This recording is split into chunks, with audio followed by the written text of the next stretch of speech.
ये बहुत ज़्यादा कॉमन मिस्टेक्स हैं, तो जिनको अंडरस्टैंड नहीं किया जाता। आपकी जो फ्यूचर में जो आप एप्लीकेशन अप्लाई करते हैं वो भी जो है वो उसकी वजह से कॉम्प्लिकेटेड हो जाता है, तो उसकी बेस पे जो है वो फ़ौरन रिफ्यूज़ल हो जाता है। आपका एक रिफ्यूज़ल हुआ, उसके बाद आप फ़ौरन नेक्स्ट वीज़ा अप्लाई करते हैं।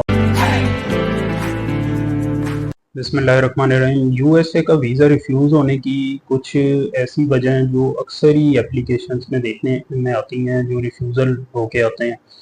तो उनमें जब हम रिफ्यूज़ल देखते हैं, उनमें कुछ ऐसी चीज़ें हैं जो बहुत कॉमन है। तो ये जो मिस्टेक्स होती हैं ये मैं आपके सामने हाईलाइट करना चाहूँगा।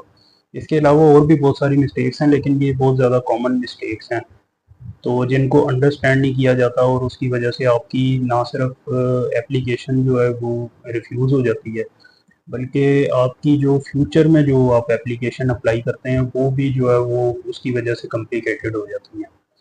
तो इसमें जो बहुत ज़्यादा एक इम्पोर्टेंट चीज़ है वो ये है कि आपका पर्पस ऑफ विज़िट जो है वो प्रॉपर डिफाइन नहीं होता। आप उसके ऊपर ज़्यादा फोकस नहीं करते। आप सिर्फ जाने के ऊपर देख रहे होते हैं कि आपने उधर जाना है, लेकिन आप ये प्रॉपर तरीके से एक्सप्लेन नहीं कर पा रहे होते कि मैं उधर जा क्यों रहा हूँ, पर्पस ऑफ विज़िट क्या है।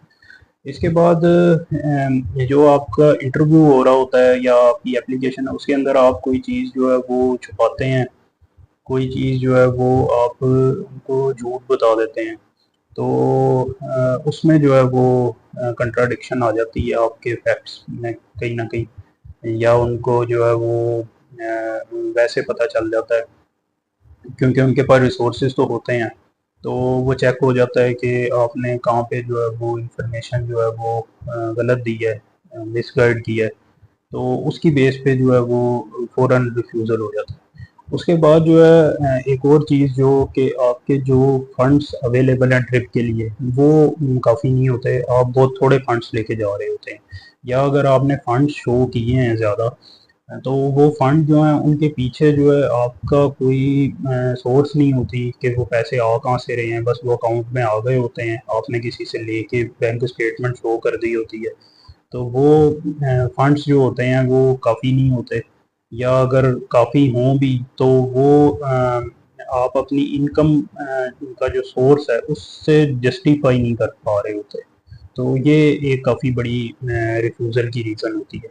उसके बाद एक और चीज़ जो है वो इसमें जब आप वीज़ा अप्लाई करते हैं, तो उसमें आप जो आपके वहाँ पे फैमिली मेंबर यूएसए में रह रहे हैं, और ख़ास तौर पे ब्लड रिलेटिव जो आपके उधर रह रहे हैं, भाई है, बहन है, वालिद हैं, मदर हैं, स्पाउस है, तो उनको आप बहुत ज़्यादा उनके साथ अटैचमेंट शो करते हैं, और आपके यहाँ पे जो पाकिस्तान में फैमिली टाइज हैं वो वीक होते हैं, उसकी वजह से भी आपका ज़्यादातर रिफ्यूज़ल की तरफ केस चला जाता है। उसके बाद जो है एक और चीज़ जो आपका एक रिफ्यूज़ल हुआ, उसके बाद आप फ़ौरन नेक्स्ट वीज़ा अप्लाई करते हैं, और वो बगैर कोई फैक्ट्स वगैरह के चेंजेस के आप वीज़ा अप्लाई करते हैं। और उसमें होता ये है कि वो आपने उसमें सेम ग्राउंड्स यूज़ किए होते हैं और कोई फैक्ट वगैरह में चेंजेस नहीं की होती, तो वो सीधा सीधा रिफ्यूज़ल की तरफ चला जाता है, क्योंकि सेम एप्लीकेशन थी, वो पहले रिफ्यूज़ हुई। तो वो लोग आमतौर पे ये समझ रहे होते हैं कि शायद ये लग क्या है, ये एक दफ़ा रिफ्यूज़ हो गया, अगली दफ़ा हो सकता है लग जाए, लेकिन इस तरह नहीं। वीज़ा ऑफिसर इसको बहुत डीपली स्टडी करके उसके बाद अपना डिसीजन देता है। इस तरह नहीं होता कि वो रैंडमली उठाएं और एप्लीकेशन जो है वो कुछ पे वीज़ा लग गया, कुछ पे नहीं। वो इसको स्टडी करके प्रॉपर जो है आपने जो वहाँ पे फैक्ट लिखे हैं, आपने जो अपनी पूरी एप्लीकेशन, पूरी अपनी प्रोफाइल डिस्कस की है, तो उसको वो देखते हुए जो है आपको वीज़ा ग्रांट कर रहे होते हैं।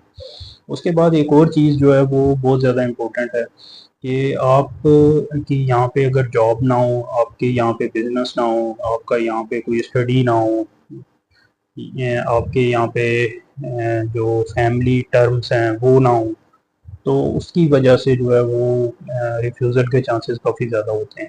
लेकिन ये सारी चीज़ें इस तरह की हैं कि इनको ओवरकम किया जा सकता है आपकी एप्लीकेशन में। इसको बेटर तरीके से अगर उसको तैयार किया जाए, तो इन सारी चीज़ों को ओवरकम किया जा सकता है। तो इनको अगर आपके फैक्ट्स वही हों, लेकिन इनको अगर एक्सप्लेन प्रॉपर तरीके से किया जाए, वीज़ा ऑफिसर को सेटिस्फाई अगर कर दिया जाए इन फैक्ट के ऊपर रहते हुए भी, तो फिर भी उसमें वीज़ा लगने के चांसेस होते हैं। लेकिन अगर आप उसके ऊपर वर्किंग ना करें और उसको एज इट इज़ डिस्क्लोज कर दें और आप उसको जो है वो वीज़ा ऑफिसर को समझाने की कोशिश ही ना करें, तो उसमें जो है वो ज़्यादा चांसेस फिर रिफ्यूज़ल के होते हैं।